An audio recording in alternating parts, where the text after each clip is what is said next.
There's just so much. You're listening to a Mamma Mia podcast. Mamma Mia acknowledges the traditional owners of land and waters that this podcast is recorded on. The following episode contains discussions of sexual assault, murder, and the recounting of traumatic events. Listener discretion is advised. It's the morning of February 6, 1986. Australia as a nation, but more specifically New South Wales, is in a state of shock. 2 days prior, the body of 26-year-old nurse Anita Cobby had been found in a paddock in Prospect, 32 kilometres west of Sydney CBD. The news had broken that Anita had been murdered. But on the 6th of February, a morning radio host named John Laws obtained a leaked copy of the young woman's autopsy report. All morning, he said, he considered whether or not to broadcast the details.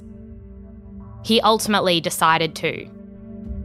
Laws shared explicit details about Anita Cobby's injuries and the nature of her death as Sydney-siders drove to work or as they dropped their children at school. For a generation, those details would be imprinted on their psyche. A woman murdered in a manner beyond what any of us could ever imagine. The events of February 2, the night Anita was murdered by strangers, has come to be understood as the most savage murder this state has ever known. When her killers were sentenced, Justice Alan Maxwell described their crime as one of the most horrifying physical and sexual assaults. This was a calculated killing done in cold blood. It remains a crime Australia won't ever forget.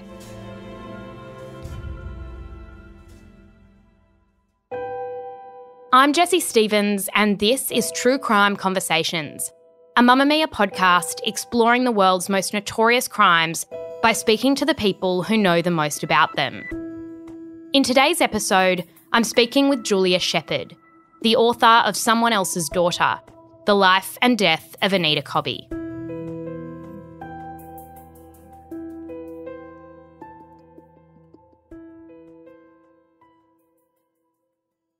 I want to begin in February 1986 when you were a journalist for a Sydney newspaper and you're covering the case of Anita Cobby. In those early weeks, or that early week, what did you know about this young woman? What was coming out? What was in the headlines? Well, the first time I covered the case, I had been in Darwin. I'd been sent to Darwin to cover the very first court appearance of Lindy Chamberlain after she was released from jail. And it was a bit of a whirlwind 48 hours. It was about my second day at the newspaper. Just before I left the office, there had been a report of a young woman who'd gone missing in Sydney, out west, and we didn't know any more. And I got to Darwin, and the next morning there was a court case opening a royal commission. And the very next morning I caught the flight to come home. And when I got to the airport, I had a message given to me from my news editor that I needed to go straight to Blacktown. And apparently that's where the body of a young woman had been found. And at that point, the woman was naked. There was nothing to show her identity. There was no clothing. No one had seen her. So it was still a little bit of a mystery. But later on, she was identified as a woman who had been reported missing by her father. What was the last day of Anita's life like when you started putting together the pieces and the police started putting together those final hours? What was the last day of Anita's life? I think it was a pretty ordinary life. She was going to work. She worked as a nursing sister at Sydney Hospital in the centre of Sydney. When I spoke to people who were her patients, they said that she stood out as a nurse. She had a very caring, kind and compassionate demeanour, that she'd do extra things for the patients. And I genuinely believe she loved being a nurse and loved going to work. But she'd been at her parents' place, staying with them. It had been 6 weeks since she'd split up with her husband, John Cobby. That morning, she caught the train from Blacktown into Sydney, and she would either then catch a train to St James or Museum Station and walk just a short way to Macquarie Street where the hospital was. She had dinner that night with two of her nursing colleagues at the Prophet restaurant in Surrey Hills, and it was a normal end-of-day event. And she jumped on the train and went home, and it was a hot summer's evening and she felt comfortable. She'd done it a lot of times when she was a younger person, and now she was 26 and an adult, and she didn't have a care in the world. When did her parents discover that she was missing? She didn't come home that night, and that was unusual in that she didn't call them. In those days, in the 80s, there weren't any mobile phones. They had a home phone on, and Anita would always ring and say she'd be late, and they didn't get a call from her. And it was the next morning or the next day when someone rang the home to find out where she was because she didn't turn up for work. And then they started calling around, and then they realised that they thought she'd stayed at a friend's house, one of the girls that she had dinner with, but they didn't know either. So they have this missing woman, and police took this seriously pretty quickly because they knew this wasn't characteristic. Was John Cobby, her husband who she was separated from, ever a suspect, knowing what police do about how likely it is that it might be someone who knows the victim? Everyone, I must say, was regarded as a suspect. So her husband was in that group, as were members of her family, as were anyone in her sphere of friends and her circle of people that she knew. Because the police had so little to go on, everyone had to be talked to and spoken with. They ruled out her family very, very quickly. Gary Lynch and Grace, his wife, were just an ordinary working class family. They were lovely people, and Grace was also a nurse. She had a very soft way about her, but an inner strength, and Gary was a loving father. So they were ruled out pretty quickly. But John Cobby, yes, they did want to talk to him. The police had no idea what sort of person he was until they spoke to him. How did the police end up discovering Anita Cobby's body? How was that found?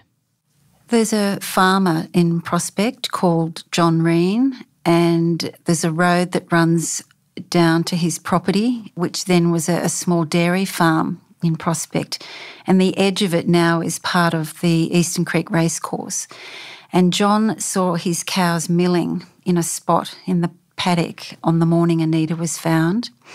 And he thought that's an odd thing, and it could have been an animal that they were standing around. Sometimes there were foxes or a stray dog or cat that might have got out.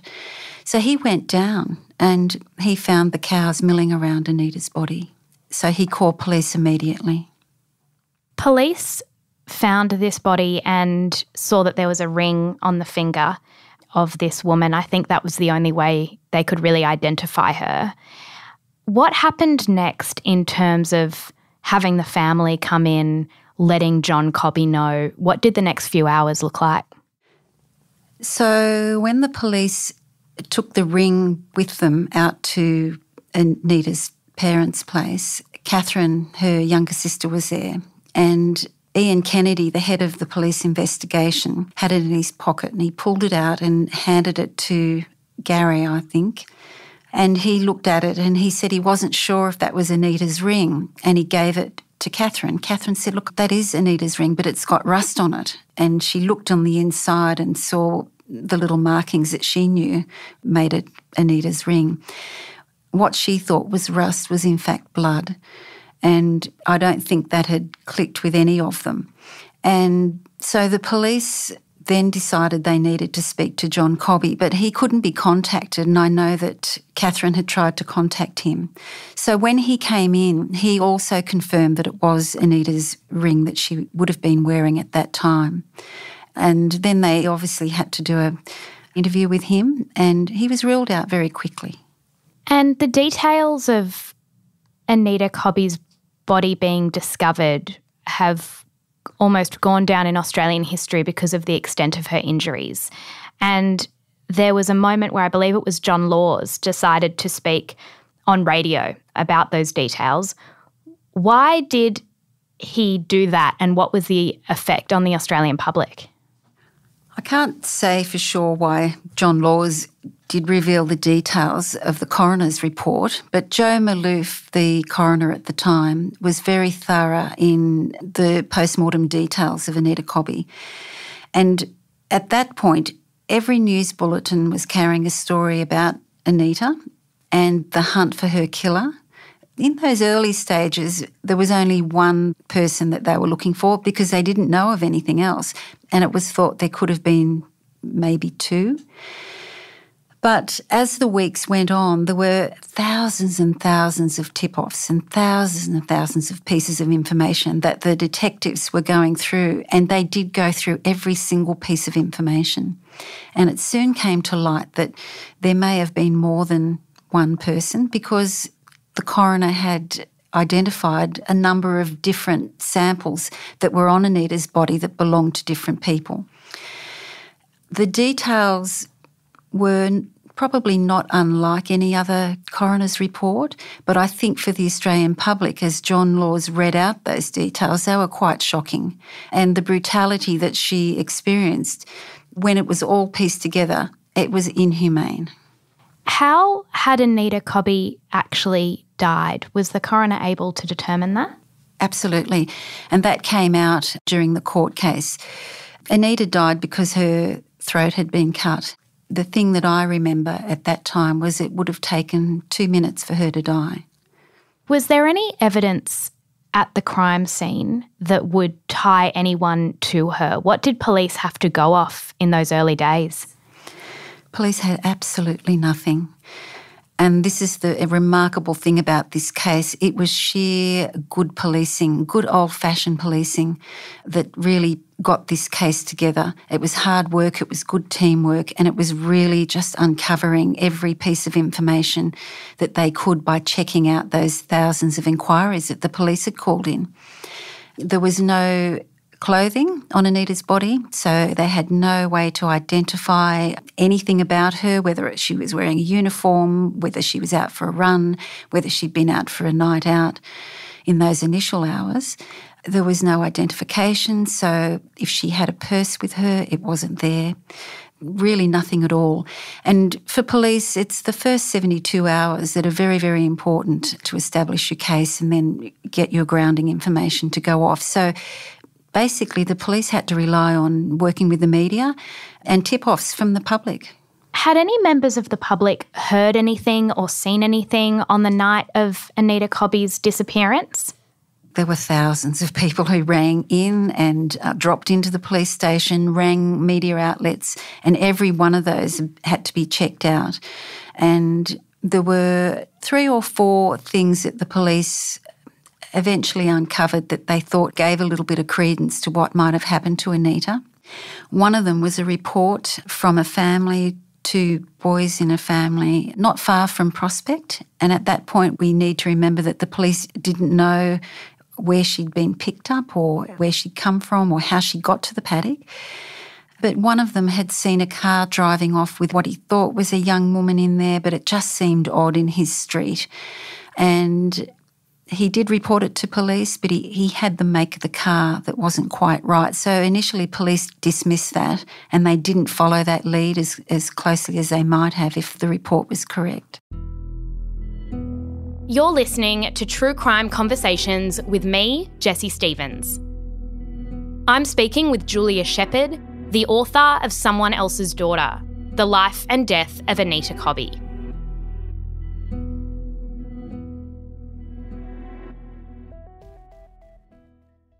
How did the name John Travers come up for the first time?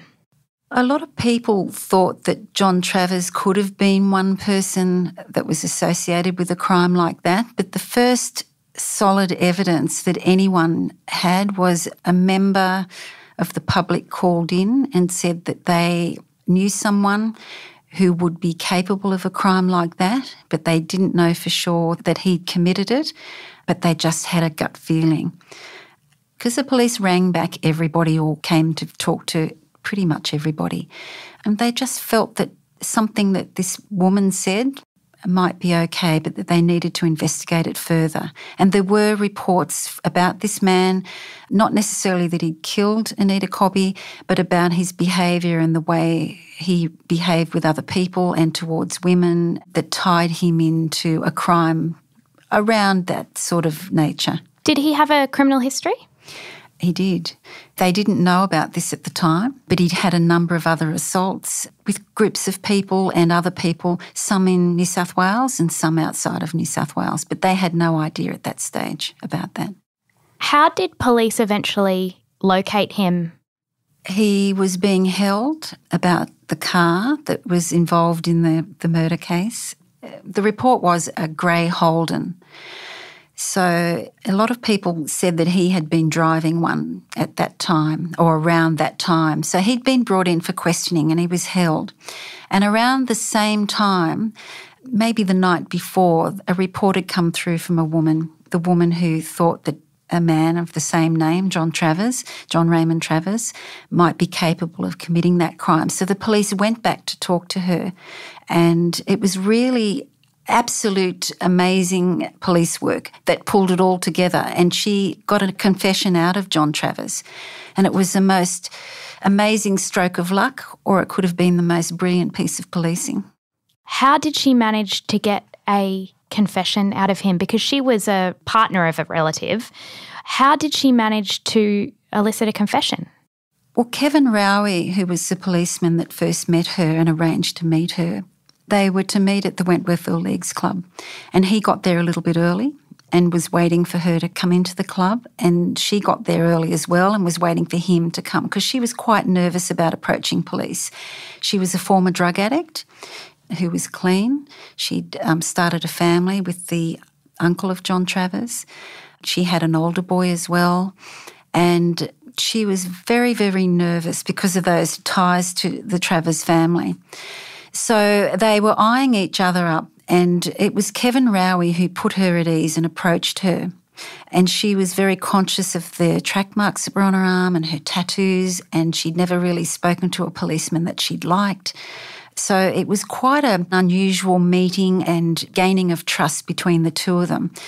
Kevin was very a matter-of-fact sort of policeman. He was quietly spoken. He really not coerced her, that's not the right word. He gained her trust, and he convinced her to go and talk to John in the police cells to see what he might know about the murder.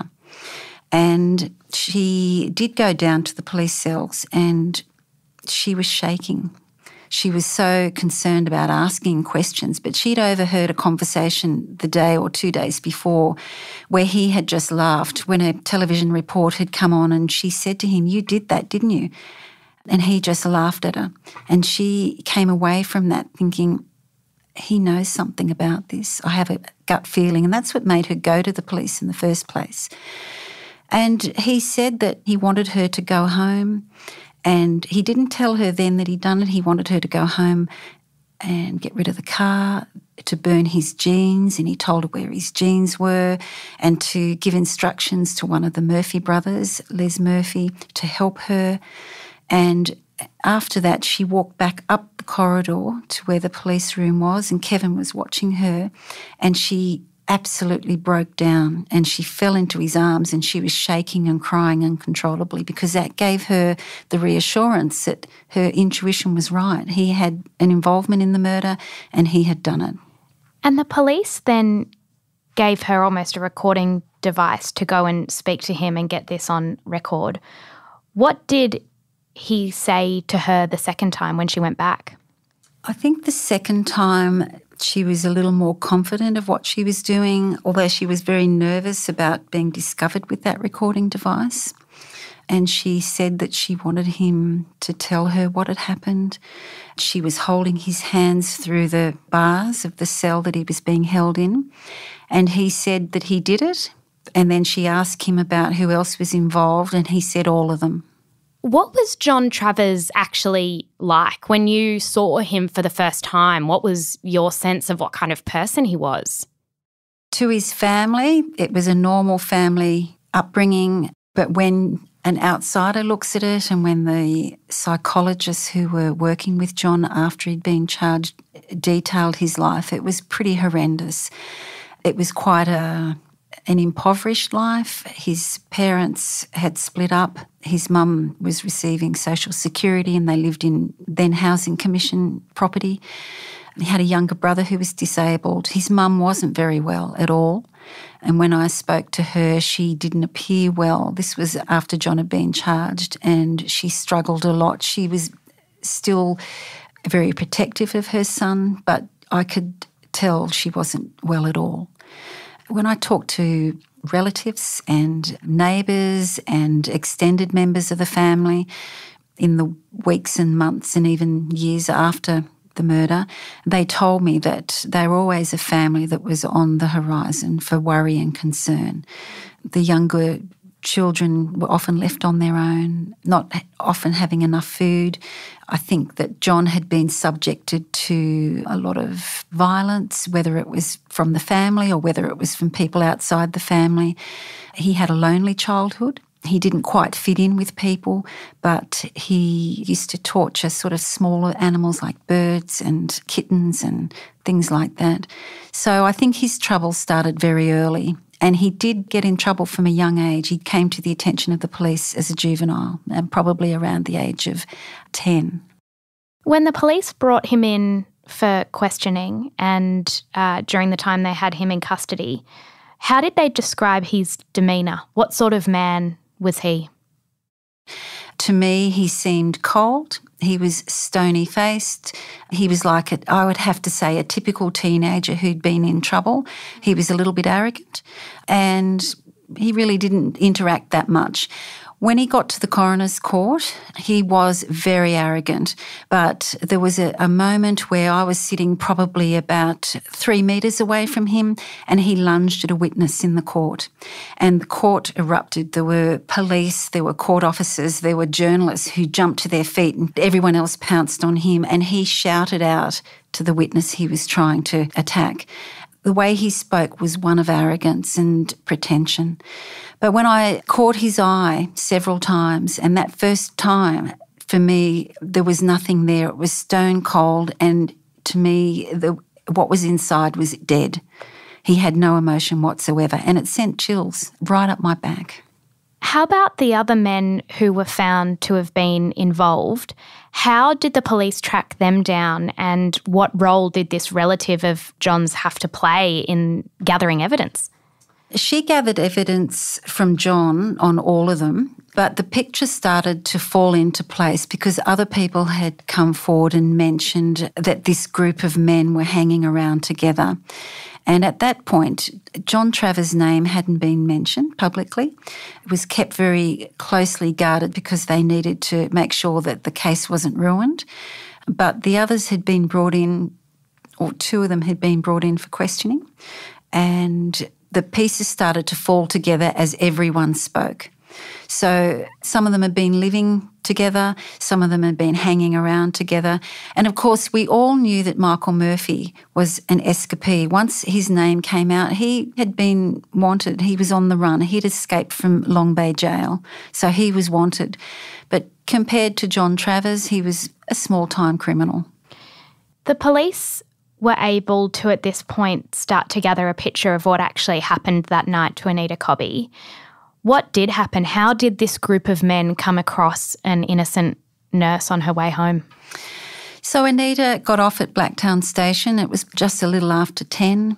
There were no taxis there at that time, so she went to call her father, but we don't quite know exactly why she didn't call him, but the one phone box that was there, it had been reported for repair. So the police assumed that she didn't make the call because the phone wasn't working. However, it was a nice night. It was a very hot night. It was her home area. The other thing that her family thought was that perhaps she decided to walk. She felt comfortable. And the way she went was a way that she would normally walk home. At the same time, there were a group of men who'd been drinking and smoking marijuana that day who had stolen a car. The car was very, very low on petrol, but none of them had money to buy petrol. So they decided that they'd steal someone's purse or bag.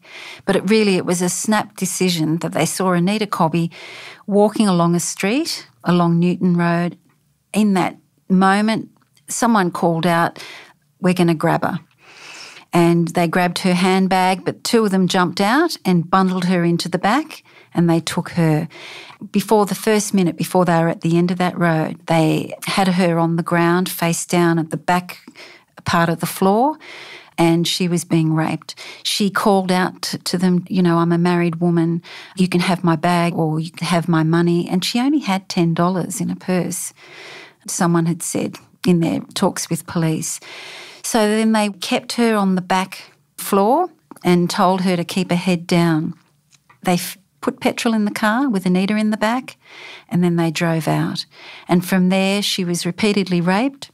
They took her down to the end of the road and onto Reen Road, where she was dragged out of the car. They got her over a barbed wire fence. They pushed her or threw her over it. There were barbed wire marks on her body, on her shoulders and her back. And then she was raped again in the paddock. And that's where John Travers jumped on her back and pulled her head back and used a knife and cut her throat. When these men were put on trial and police had this clear picture of what had happened that night, did they confess? Did they all agree that that was how the events took place that night? No. Over the course of the trial, and we've got to remember that Les Murphy, one of the three brothers, did have a retrial, and he was sentenced a little bit later. So he was sentenced to life, but under truth in sentencing, which had come in between the first and second trial. He comes up for parole quite regularly, but one of the features of that was that the information that was given was wrong. And every time the police or the legal people tried to get a clear picture of what had happened, they were disputing the facts. They were blaming each other for certain things.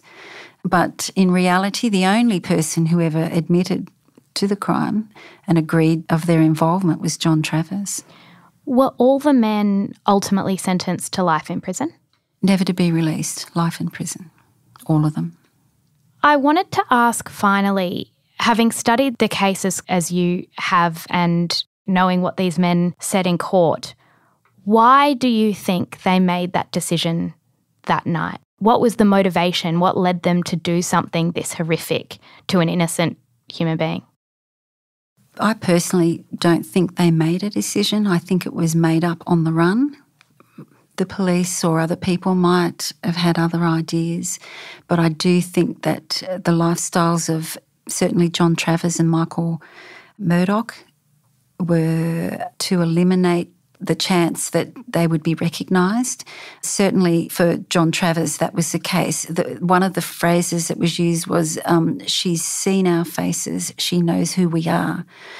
And their names were used at different times during the rape and attack on Anita. So Anita, while she didn't know their last names, she certainly knew their names or their nicknames and knew enough about the men. Julia Shepherd is a journalist turned author who closely followed the Anita Cobby case in 1986. You can read more about her insights in her book, Someone Else's Daughter, The Life and Death of Anita Cobby. You can find a link to it in our show notes or at any good bookshop. True Crime Conversations is a Mamamia podcast hosted by me, Jessie Stevens.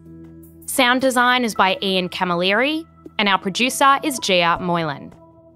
If you'd like to find out more about the show, don't forget to join our online community.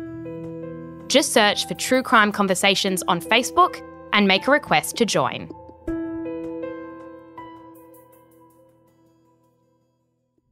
If you want to hear about the unfolding true crime story of Melissa Caddick, we've included a link to the quickie in our show notes. The episode explores the gruesome discovery of Melissa's foot and investigates what happens to those left behind, including her friends, family, and investors whom she allegedly defrauded out of millions of dollars.